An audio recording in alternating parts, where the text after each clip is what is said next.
مفتی صاحب، عید کی نماز کی اگر رکعت نکل جائے تو کیسے ادا کریں گے؟ عید کی نماز کی اگر رکعت نکل جائے، مثال کے طور پر ایک شخص ہے، وہ عید کی نماز میں اس وقت شریک ہوتا ہے جب امام صاحب ایک رکعت پڑھا چکے ہیں، تو دوسری رکعت میں آ کر کے وہ شریک ہوتا ہے، اور دوسری رکعت میں امام کے سلام کرنے کے بعد، نماز مکمل ہونے کے بعد جب وہ اپنی نماز چھٹی ہوئی رکعت مکمل کرنے کے لیے کھڑا ہوگا، تو وہ قرات کے ساتھ ساتھ وہ 3 تکبیر کی بھی قضا کرے گا۔ یعنی جب وہ کھڑا ہوگا تو وہ 3 تکبیر کی قضا کرے گا، قرات کرے گا، پھر جو ہے وہ رکوع میں جائے گا اور سجدہ کرے گا، پھر اس کے بعد تحیات میں بیٹھ کر کے وہ سلام پھیر دے گا۔ یعنی جو عید کی نماز میں جو 3 تکبیر زائد ہے، اس کی بھی قضا ضروری ہے، اسے بھی ادا کرنا ہوگا۔ مفتی صاحب، میت کے گھر کھانا کیسا ہے؟ جواب عرض ہے کہ میت کے گھر کھانا جائز ہے لیکن خلاف سنت ہے۔ حضور اکرم صلی اللہ علیہ وسلم کی ایک حدیث ابن ماجہ کے اندر مذکور ہے کہ ابن ماجہ کی روایت ہے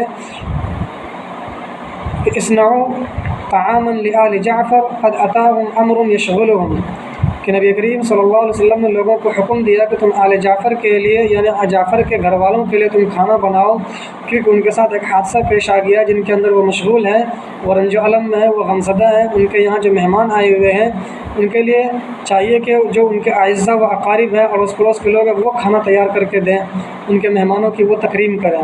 تاہم اگر میت کے گھر بھی کھانا بن جاتا ہے تو کھانا جائز ہے لیکن خلاف سنت ہے، مکروہ ہے۔ ناپاکی کی حالت میں ناخن کاٹنا کیسا ہے؟ ناپاکی کی حالت میں ناخن کاٹنا جائز ہے، البتہ مستحب اور افضل یہ ہے کہ پاکی کی حالت میں کاٹا جائے۔ اور اس کا ایک طریقہ یہ بھی ہے کہ جب آپ ناپاک ہوں تو اس وقت آپ کو اگر ناخن کاٹنا ہے تو پہلے جو ہے ہاتھ دھو لیں تاکہ ناپاکی کا جو اثر ہے وہ ختم ہو جائے، پھر اس کے بعد آپ ناخن کاٹیں۔ افضل اور مستحب ہے کہ ہاتھ دھو لیں، ہاتھ دھونے سے جو ہے ناپاکی کا اثر زائل ہو جائے گا۔ لیکن اگر نہیں دھویا اور بغیر دھوئے ناپاکی کی حالت میں ناخن کاٹ لیا تو جائز ہے، کچھ حرج نہیں ہے، شرعاً گناہ نہیں ہے۔ مفتی صاحب، جمعہ کے خطبے میں ہاتھ باندھ کر رکھنا کیسا ہے؟ جواب عرض ہے کہ جمعہ کے خطبے میں ہاتھ باندھنے کا کوئی ثبوت نبی کریم صلی اللہ علیہ وسلم کی سیرت سے یا صحابہ کرام کے واقعات میں یا احادیث میں اس کا کوئی ذکر موجود نہیں ہے، لہٰذا ایسا کرنا ضروری سمجھنا، اسے دین کا حصہ سمجھنا، ادب و احترام کے پیش نظر یہ ایک بدعت ہے، ایسا کرنا جائز نہیں ہے، اس کا کوئی ثبوت نہیں ہے۔ بس خاموشی سے بیٹھا رہے، دو زانو ہو کر کے بیٹھے اور غور سے خطبہ سنیں، کیونکہ جب خطبہ پڑھا جائے تو خطبہ سننا واجب ہے۔ ہاتھ کی کیفیت کو باندھ کر کے رکھنا یہ ضروری نہیں ہے۔ مفتی صاحب، اگر پورے دن کی نماز کی قضا ہو جائے تو کیا ایک ہی دن میں قضا کر سکتے ہیں؟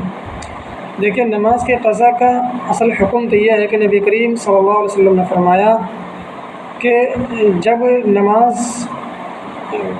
سونے کی وجہ سے فوت ہو جائے یا نماز پڑھنا وقت پر بھول گیا تو جس وقت اسے نماز یاد آئے اسی وقت وہ پڑھ لے۔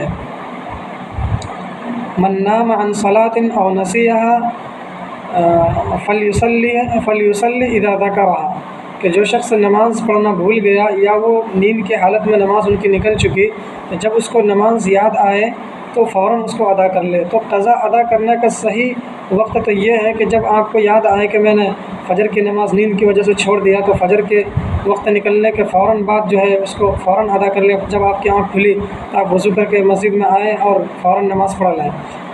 اسی طریقے سے ظہر کی نماز آپ سے چھوٹ گئی یا عصر کی نماز چھوٹ گئی، پھر جب آپ کو موقع ملا اور آپ کو یاد آیا فوراً ہی آپ ظہر کی نماز ادا کر لیں۔ اس کو تاخیر کرنا کہ آج کی چھٹی ہوئی کل پڑھیں گے یا کل کی چھٹی ہوئی پرسوں پڑھیں گے، یہ تاخیر کرنا درست نہیں ہے۔ البتہ جائز ہے کہ آپ کئی دن کی نماز چھٹی ہوئی قضا نماز آپ ایک ساتھ پڑھ لیں، یا دن بھر کی قضا نماز آپ اگلے دن ایک ساتھ پڑھ لیں، یہ جائز تو ہے، لیکن تاخیر درست نہیں ہے۔ موت کا بھروسہ نہیں ہے کب انسان کو موت آ جائے، اس لیے قضا نماز جو آپ کے ذمے میں باقی ہے، جب یاد آئے، جب موقع ملے اسے فوراً ادا کر لیں۔